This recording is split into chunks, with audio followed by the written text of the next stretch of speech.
Brooks Dyroff, CEO of the Street Sheet here with Harmen van Kamp. Harmen is the CEO of Global Air Cylinder Wheels, which is an engineering company based out of Phoenix, Arizona. The company has been developing the air suspension wheel for OTR mining vehicles since 2011. Harmen, thank you for being here with me today.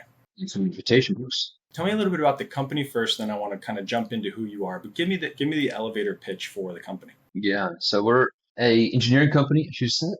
It's a relatively small team, but at the core of us is really the good old question or the good old saying, you should never reinvent the wheel.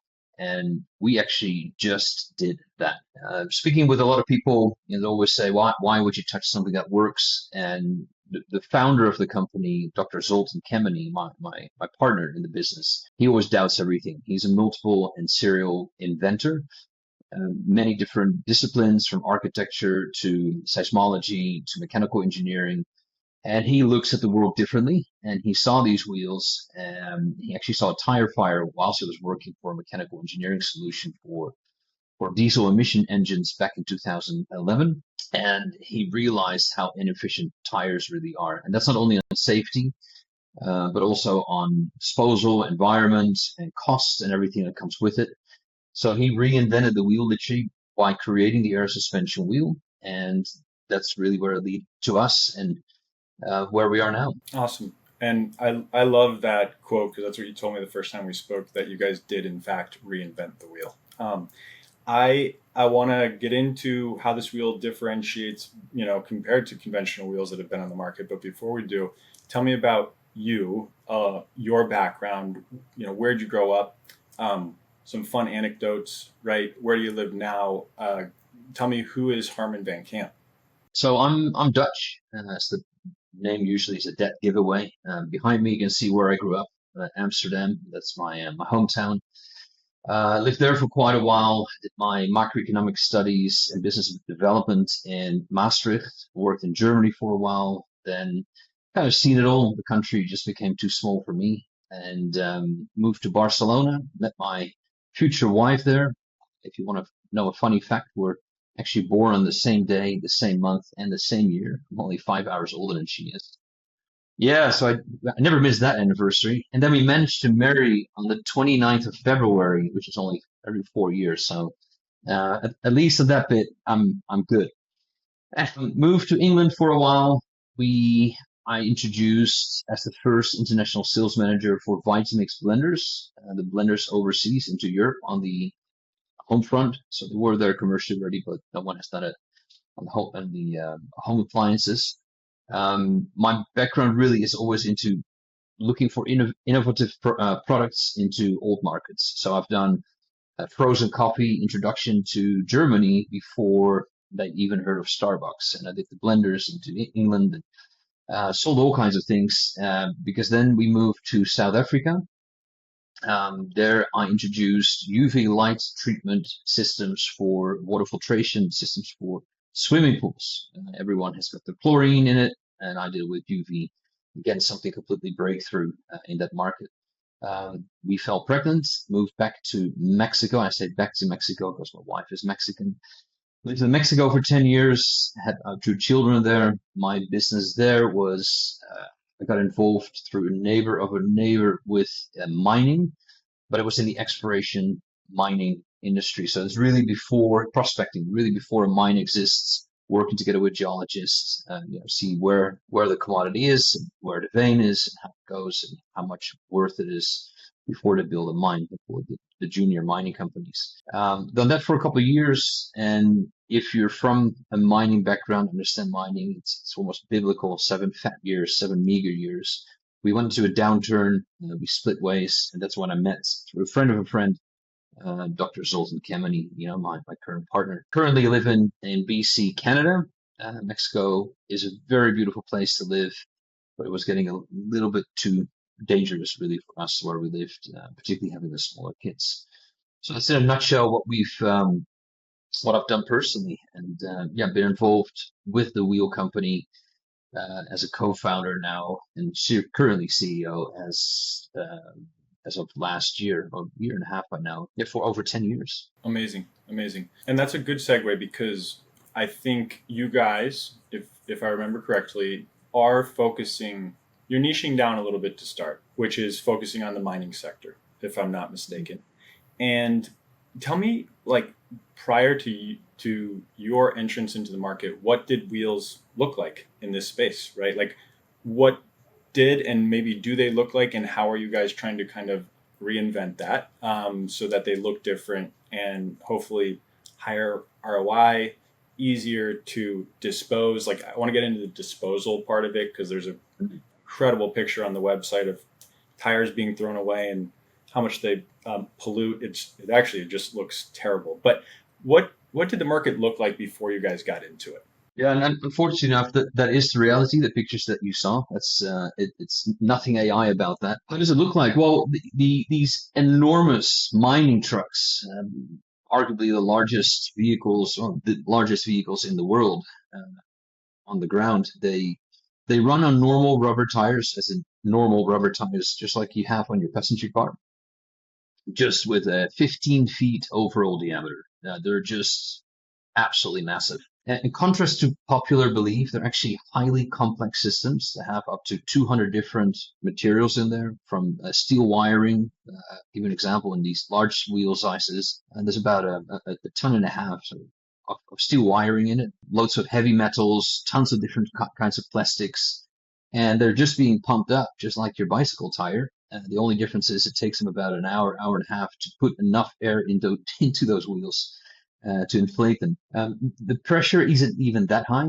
You're looking at about 120 psi, which is considered relatively low pressure, but the sheer volume of air in that wheel really represents huge issues, from danger to the material you're using and the volume of material you're using, and how you dispose of that. So they're actually just quite normal tires, but due to the complexity and the size and the requirements of it, there's really only two large companies. It's nearly a duopoly to be called out there, which is the Michelin and Bridgestone. Those are the two big ones that can really make those very large tires. And the smaller sizes, you get hundreds of different companies are doing it. Mine sites are extremely reliant, if not 100% reliant on these tires. Without these tires, mining stops. And the reliance on that also puts these two companies really in a unique position. They can almost demand a price on whatever they want to, really. And what we've done is what they call in the tire industry, we've created the holy grail of the tire industry, which is the non-pneumatic wheel solution.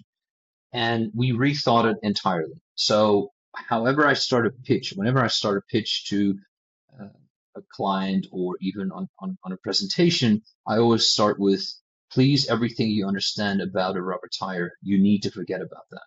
Because from an ROI perspective, from a capitalization perspective, from a mechanical perspective, from a maintenance perspective, from an installation perspective, everything changes. Even the geometry changes, because a tire looks round, but it actually flattens out quite a bit under load, and our wheel doesn't. So how have we changed it? I've actually got a little mock-up here that I can show you. So we really made it into a mechanical wheel. Not sure if you can see this properly. And we brought the suspension system on the inside of the wheel through air cylinders. Hence we're called global air cylinder wheels. This is still a normal rim that you would mount onto the vehicle, and the outer drum is a solid steel drum that now is in touch with the road. And in between, you've got these air cylinders that basically gives you the suspension of what a vehicle would require. Now, because we're taking all those requirements of the suspension and the movement and the deflection on the inside of the wheel, on the outside, we can get really creative on all these treads that we put outside. So a rubber tire is very limited in the materials that we use, because it can't be brittle, it must be soft, it must be flexible, but it can't overheat. It must provide grip, and it needs to be all these things at the same time, whilst it can't wear off too quickly. There's a lot of requirements from a material. So these companies are absolutely brilliant chemical engineering companies. However, by removing all those requirements from that material on the outside of our wheel now, we can really get very creative, whether it's steel treads, different types of polyurethanes. We can do recycled retreading materials, anything you want really with steel butts in it, for making it grippers for winter conditions, it's absolutely endless. And to touch on your point on the environment, if you think about a normal rubber tire, even on your normal, passenger car, you only wear off about that much of the tread, and then you throw away. That's about 90. If you get really to the end of it, 92% of the product is being scrapped. Now, with our wheel, with these treads, that's the only part that really wears, and that's the only part you're going to replace it. This wheel itself is really last and built to last the life of the vehicle. There is some maintenance components in there, of course, but it's nothing in comparison to throwing away a whole rubber tire. So that's the maintenance part, the environmental part. When you look at the cost part, to touch on that very quickly, if you buy a vehicle from Cat, and that vehicle $7 million with all the bells and whistles on it, over the lifetime of that vehicle, you spend easily another $5 to $7 million just on tire changes.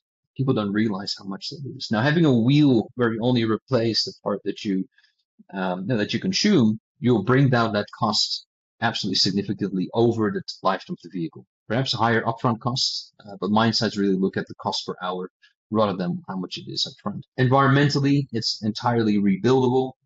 And I said, you only replace the parts that you use. And I think that's really, all the questions covered. Interesting, super interesting. We've said this, you're kind of focusing on the mining sector right now, but what is the grand vision for the company? Do you want to kind of own that market? Do you want to branch out into maybe even the consumer space? Like what does the company look like in maybe 5 years and 10 years from now? Yeah, so the just to put a little bit of perspective in it, and I know people hate it when I say I'm going to do the whole market, because we're not. The whole tire market at the moment, and I'm talking about all the tires, bicycle tires, car tires, passengers, it's roughly worth $400 billion a year currently. The mining space alone, off the road, is about 32 billion. Mining is about $5 billion. Now, we're only focused on mining because a $5 billion annual market is enormous already. And we're under no pretension that we can do everything. That's never going to happen. However, the patents and the technology has been designed and developed in such a way that we can license these things out per country and per industry. So if there is a car manufacturer or a chassis manufacturer or a rim manufacturer, or preferably all three together, that say, hey, we want to take this on, we would license that. We would give them the know-how from everything that we learned from the mining industry, and off you go. Again, I'm under no illusion that we will be able to tackle it ourselves. Now, we're only focused on mining now, and for the very simple reason as that mining is absolutely critically dependent on rubber tires. And these vehicles run typically 23 hours a day. So that's really where we dove into. And in the mechanical wheel space, in the non-pneumatic wheel solution, we're really the only ones that can do it in that size. That's not a rubber tire. So it's at the moment, as far as I know, there's no competition there. So for all the other ones, we would license them out. How does it look like in 4 or 5 years? Hopefully, we'll start that train soon enough with the licenses. Mining, we're about to press that button of commercialization. I hate that word. It's difficult as a Dutch would pronounce that one. But yeah, we're in the final, crossing the T's, dotting the I's, what bushings to use, what thrust washers to use to make them last as long as possible. Really at the tail end of that R&D before we release the product. We're starting a pilot next year with a limited number of mining companies, about 6 of them at most, because we need to grow into it. Once they are comfortable with their first 1 or 2 trucks, they've done all the settings, all the operators like it, you start growing pretty quickly. So in 4 or 5 years from now, you'll be working with a couple of very solid big partners in the mining space. And in year 12, even with a conservative, albeit still aggressive growth, I think we're at about 7.5% of the market within the mining space. And again, it's a very big market. However, I do believe that once this latches on, due to the safety factor of these wheels, because unfortunately enough, the tire bay area is the most dangerous area on a mine site. It's just the statistics. You're 11 times more likely to die in a tire bay than anywhere else on a mine site. And mine sites are not a safe place to begin with. I do believe that once MSHA or a mining inspectorate or any of these, government-controlled bodies that look after safety on mine sites, once they get after this, they'll make it mandatory. It's just going to say, look, you need to put something on it that can't kill people, and this is the only solution out there. So we may be surprised of our growth in areas that could potentially be a lot quicker than we anticipate. Super interesting. And you already kind of tiptoed into the next question I wanted to talk about, no pun intended, some of the traction, right? You mentioned you have maybe 6 clients. You're at the end of an R&D phase. Tell me a little bit more about that. Where are you in the capital raising process? What does that part of the equation look like? A little bit of the traction so far heading into next year. Yeah, so really, I stopped selling the product or the R&D project about 2-3 years ago, because at the moment, what I always say, Google the 20th largest mining companies, take out the Chinese ones, and we're all in conversation with all of them. And most of them have come to us and said, hey, whenever you're ready, we're ready to try this, because safety is number one typically on mine sites. We're the ones who've been holding it off, because you don't want to be selling and putting out a product that still has issues to be ironed out. But yeah, that's really what we're looking at. So big tier one global mining companies are heavily interested in this. We're really ready to go by hopefully next quarter, first quarter next year. They start slow, so mining is the long game. I always tell investors, don't put in $1 today and expect $1 back. No, it's not a Bitcoin, it's not Ethereum, it's not AI. Word is going around that bubble's gonna pop very, very quickly soon. But if you understand mining, a mine site is also a 10, 15-year project to set it up even. So if you're in it for the long run, after oil and gas, what I would say, it's one of the most profitable real businesses out there. So that's really what we're looking at. Great. Yeah, and actually, before I get into the next segment, who would be the ideal kind of capital partner and investor for you? You just touched on that a little bit, but I like that you mentioned it. So who's a perfect investor in your mind? At the moment, we're actually raising publicly, so through RecCF. It's interesting because a lot of people like this, because it's not this typical fintech. I've even had investors asking me, can you just put air suspension wheel AI or global air cylinder wheels AI in your name, and then we'd invest? I said, bloody hell, this is finally a real product that's tangible, that solves a real problem, and you still want to make it into AI. So I'm happy it was an AI. Interesting story. I think it's funny. So in 2019, when I went out to try to get these first VCs on board, if it wasn't Medicare or medical inventions or products, if it wasn't Bitcoin back then and marijuana, which was this big thing because it became legal here in Canada, they literally hung up on me. And so, well, good, I've got something real. And nowadays, if it isn't AI or fintech or something else, software-y, they're not that interested. So a good investor for us at the moment, we've got a massive community of up to 9,000 people that are following and investing into us through these platforms. It resonates really well with the public, not strangely enough, because everyone has a bicycle. Everyone understands the car tire, and that you're throwing away most of it. So far, we've raised the most money of just, the normal man on the street, and we've got some great supporters, and even an ex-Caterpillar, a retired Caterpillar engineer who's worked in these machines. He says, "Wow, I don't understand why I've never come up with this. It's such a simple design; it makes total sense." And he's putting up his personal money in there as well. So moving forward, we are looking for mining-related, perhaps VC or equity partner that understands the process. If it's just, again, put $1 in, getting $1 back, it's not going to happen. So you need to understand the industry. You need to understand it's a long process. We have been nurturing these companies for many, many years, so we are ready to go. And the nice thing with this wheel is we can lease it, which you can't do with a rubber tire. So we're working towards the wheels as a service project, and that would require quite a lot of capital. I mean, you're looking at tens, if not hundreds of millions of dollars. But that would, once you got these wheels out, that would attract a couple of financing banks, I think, pretty quickly. I like it.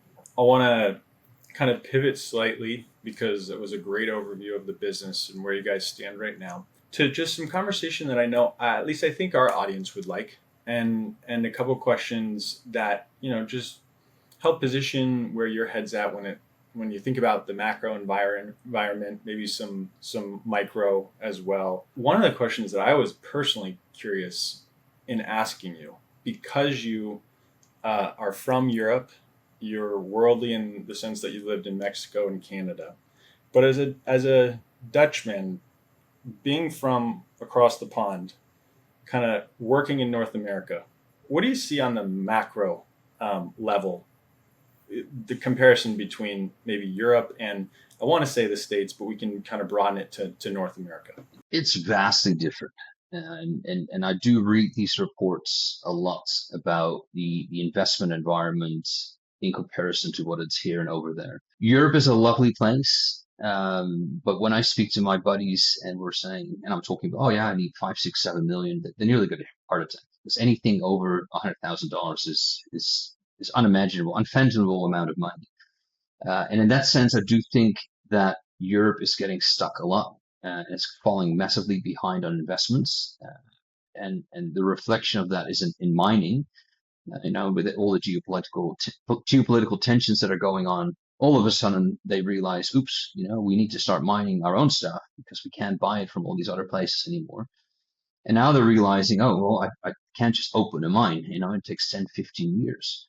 So that bigger vision, I wouldn't say it doesn't exist, but it's swimming through mud over there. It's really, really difficult. Whereas here, and on top of that, and that's perhaps more the Calvinistic culture that we have in the Netherlands. It's the very typical saying is just act normal. You're crazy enough. So it's very much, you would never talk about your successes, and not that I brag about it. Um, I'm actually very humble about it or what we're doing but people then come back, well, but you're doing actually a really big thing. You're potentially changing the world. I get that, but in the Netherlands, you wouldn't talk about that. And people almost look down upon you when you're successful. Whereas on this side, people celebrate it. Hey, wow, you're doing something. You're changing the world. You're phenomenal. You've been in Time magazine. You've had an interview with Kevin O'Leary the other day. It's people celebrate your successes. So on the high level, that's really a huge difference in culture, I must say. And it's not without a reason that most of these new companies, the bigger ones, definitely in software and a lot of technology companies, also due to lack of regulatory or fewer regulatory rules and laws that just accelerate far quicker and faster than what they could do in Europe. That makes sense. I've spent a decent amount of time over there myself, and I don't know if I mentioned this to you, but my wife is from Barcelona, so I spend quite a lot of time in Barcelona, and I've worked in London, and I've really enjoyed just comparing and contrasting life abroad and life at home. And I a friend of mine, I think it's more in Australia, had told me about this. What do you call it? This tall poppy syndrome, or they kind of what you had alluded to, where like, you know, the more you start growing, everybody not wanting to cut you down, but just like, hey, don't get above your britches a little bit. So I was personally curious because you're very worldly, you're very well spoken, and I think it is interesting to kind of compare and contrast. Yeah, and not just U.S. and Europe, but also what's going on in China and the Middle East, and I always have fun talking about that. If we zoom in a little bit, let's say you win the lottery and you have $1 million in your pocket post tax, right? And it's sitting there, and you have to invest it somewhere. You can't invest it in your own company. What do you do with that? Well, that was going to be my answer actually. I would invest in my own company because we're just on that pivot moment of getting into it, and I wouldn't say that's all we need, but it's getting very close to what we need. Where would I invest in? I've got an answer for you, and it's not business related. After 10 years at pitching and crafting at this, I would really invest it actually in my family and getting myself a home and improving a little bit because they deserve it. I mean, we've been through um, blood, sweat, and tears many times, and yeah, if I'd get $1 million clean now, the majority would actually go to my family and getting a little bit of comfort. I'm not saying that I've been uncomfortable. We're living okay, but that constant stress of pushing ourselves continuously when is it going to happen? When is it going to happen? If that would happen, or hopefully when it will happen, I would actually invest in a little bit of more tranquility, because I do believe that once I'm in a better headspace, not that I'm in a bad headspace, but once they're good, you're pulling all these cards together, the family and the friends and the business, and you're taking care of your people. And, what old saying, it's lonely at the top. I've got an amazing team in the business, I must say. It's just phenomenal. But, they they upload a lot of their stuff onto you, and you need to, as a chess player, put all these pieces all together. And my wife is a great listener, but sometimes I do tell her a little bit too much, and then she's like, "Oh, it's only bad stuff." I'm like, "Oh, no, it's not only bad stuff. There's a lot of good stuff." But you're offloading the bad stuff up to her, and that's sometimes not fair. And she deserves, in that sense, a bit of a break as well. So I think that would be my first investment. And the second million, yeah, I'll buy some stocks probably. But that would definitely go to them. That's a great answer. It really is, and I totally empathize with that. Right, as a founder, and I didn't expect that, and I think it makes complete sense. Really, really neat. I have two more questions for you, and they're a variation of each other. Who is your favorite inspirational founder and CEO that you personally know, and why?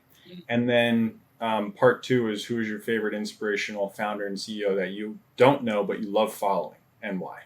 One is named Mike Thomas.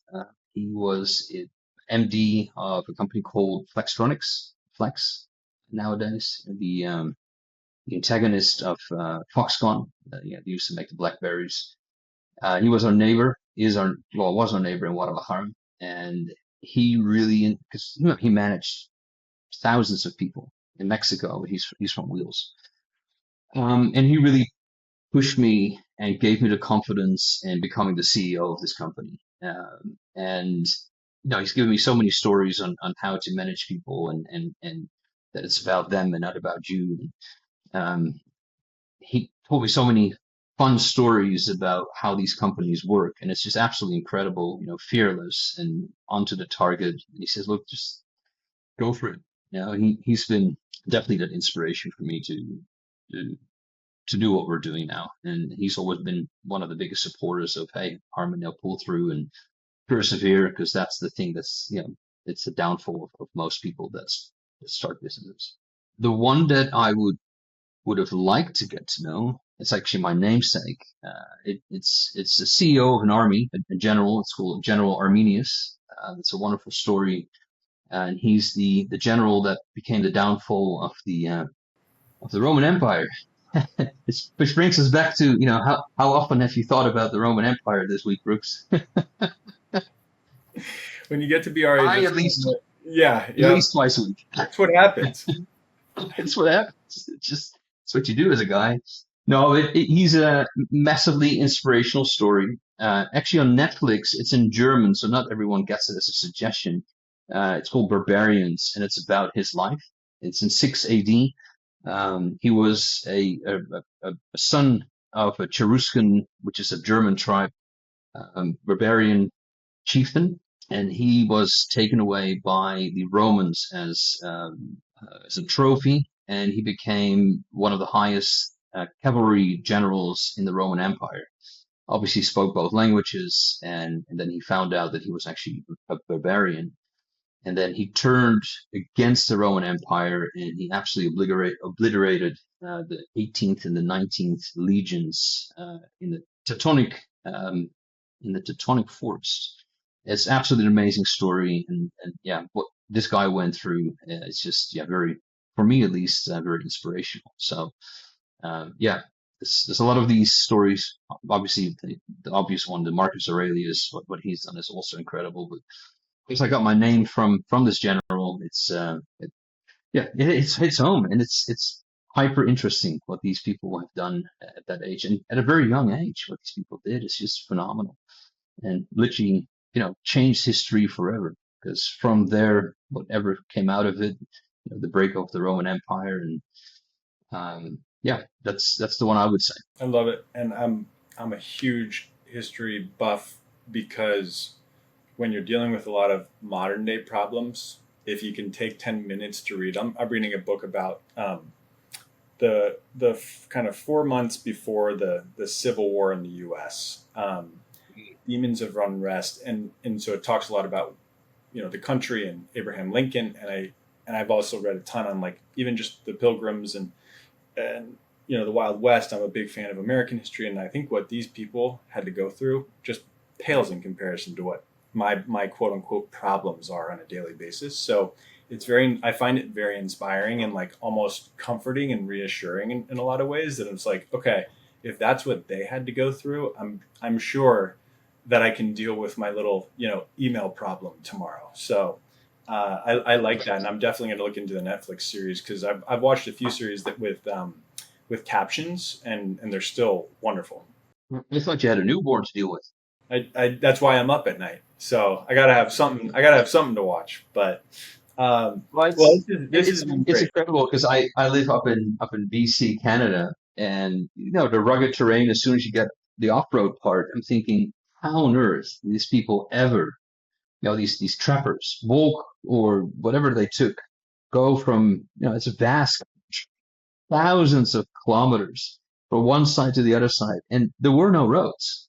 How on earth did they get through? It's just it's Colorado, and I just never understand how people came out west and got past that mountain range. It blows my mind. So I agree with you, and it's fun to dig into that history. Wonderful conversation, Harmen. I think we have individual investors that read and watch this. We have institutional investors that will see this as well. When you put some asks out into the universe and how people can help or be involved, that's how I'd like to end, for whoever stumbles across this and watches this far. What can what can we give back? What are you asking from people? Do you want them to be aware of anything coming up? How can they get involved? Yeah, we're by the looks of it in the last round of money raise, really, and that goes up to $7 million. Currently, we're working with a couple of companies that are sniffing around in the data room for that type of money, and that will be private placement. On the other hand, as said, we have a huge community. We've been raising money through Start Engine and the RecCF, which I take as a badge of honor because we're one of the I'd say the top 5% performers, if not better. On King's Crowd, we're always in the top three whenever we race. So it really resonates. Again, resonates really well with people because everyone understands tires. They just don't understand the kind of problem that is and presents. That one we're setting up and to be started by the end of January, early February. A lot of compliance to go through, a lot of SEC rules, a lot of back active checks and audits and that kind of stuff. But we're working diligently to get to that. And then we either set up a Reg A starting March, April, or indeed, it could be that a large institutional investor comes in and says, "Look, I'm in the mining space. I get it.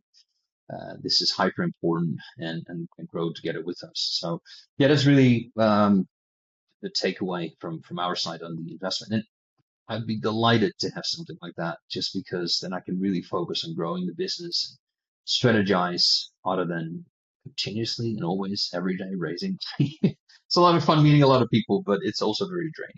Absolutely. Great. Well, we'll make a note of that. And we'll probably have some links when we post this on YouTube and our site.